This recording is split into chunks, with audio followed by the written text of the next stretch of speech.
New Zealand, the neighbor. Yeah. So what did the Kiwis do? Well, they saw that the Aussies were pretty smart and it was pretty successful. So January 1st, 2018 is when this new Australian law rolled out. It was successful enough that by the end of 2019, New Zealand had their own put in place. Theirs is a little different. They got a 60,000 New Zealand dollar threshold. But they didn't do it at the shipment level like Australia did. Australia says, hey, anything, they just matched it up with their de minimis and said, okay, anything under it. Just the total of the whole shipment, total of the order. Okay. Yep. Anything under it is on you, retailer. Anything over it's on customs. New Zealand's a little trickier.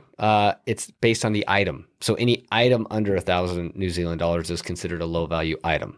So now you could have a mix of low value and high value items on your shipment. So now you as a retailer have to decide. And the good news is they gave you some options. So yeah, because it sounded pretty terrible. Yeah. So what you do is you say, okay, how many low value items am I selling into New Zealand? And I add those up to determine if I'm over that selling threshold. Once I'm over it, then I have to register and remit. Same kind of process as Australia, except now what I collect and remit tax on is the low value items. So technically, one option is to say, okay, I bought some golf shoes and I bought some golf clubs. Okay. Golf shoes are under 1,000 New Zealand dollars. Golf clubs are over. 60,000 New Zealand. No, sorry. This is on an individual shipment. Individual shipment. Right? Okay. So, whoa. All right. Yeah. So I can collect and remit the GST on the shoes, but not on the clubs. And then I have to identify in all my shipping documentation that tax was already collected on the shoes. So that way customs knows not to do it. Because that shipment's going to be over. You can do that on a single shipment? You can. That's an option. So on a single shipment, you can identify it in line item basis if you're going to pay tax on that line item. Yep. And then you have to trust that customs isn't going to double assess those taxes. Oh, geez. Yeah, this is... So that's a little messy. So our recommendation out of the gate on this one was to use an option they give you, which is just collect GST on all of them.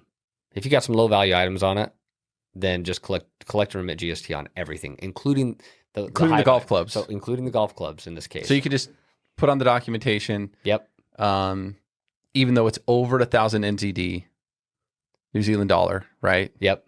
That we're gonna self pay our tax going into New Zealand.